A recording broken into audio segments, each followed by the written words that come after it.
نبی کریم صلی اللہ علیہ وسلم گھر میں تشریف فرما تھے اور طبیعت مبارک بڑی اشاش بشاش تھی۔ جب کبھی عذاب کی آیات آتی تھی تو غم امت میں پریشان ہو جاتے تھے، اور کبھی رحمت کی آیات آتی تو پھر حضور کا چہرہ پہلے سے بھی زیادہ روشن نظر آتا۔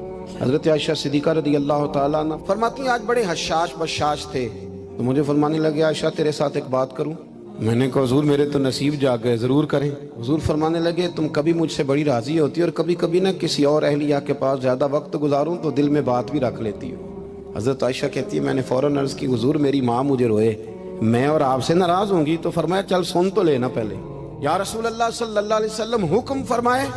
تو محبوب کریم صلی اللہ علیہ وسلم فرمانے لگے عائشہ تم کبھی کبھی قسم اٹھاتی ہو، اور جب تمہارے دل میں میرے بارے میں کوئی بات ہونا تو پتہ کس طرح قسم اٹھاتی ہو؟ تم کہتی ہو مجھے حضرت ابراہیم علیہ السلام کے رب کی قسم ہو، اور جب مجھ سے راضی ہوتی ہو تو پھر کہتی ہو مجھے محمد عربی کے رب کی قسم ہو۔ حضرت عائشہ صدیقہ کہتی ہیں سرکار نے بات کی تو میں آنکھوں سے رو رہی تھی اور لبوں سے ہنس رہی تھی، اور میں عرض کر رہی تھی یا رسول اللہ آپ اتنا زیادہ خیال فرماتے ہیں؟ جملوں کا خیال، احساس کہ کوئی کیا سوچتا ہے کیا کہتا ہے، ہمارے اندر تیزی سے گھروں کے اندر پوری جنگ لگ جاتی ہے، اماں جی کی اور بیگم صاحبہ کی پوری جنگ، اور دونوں نے جیتنا ہے۔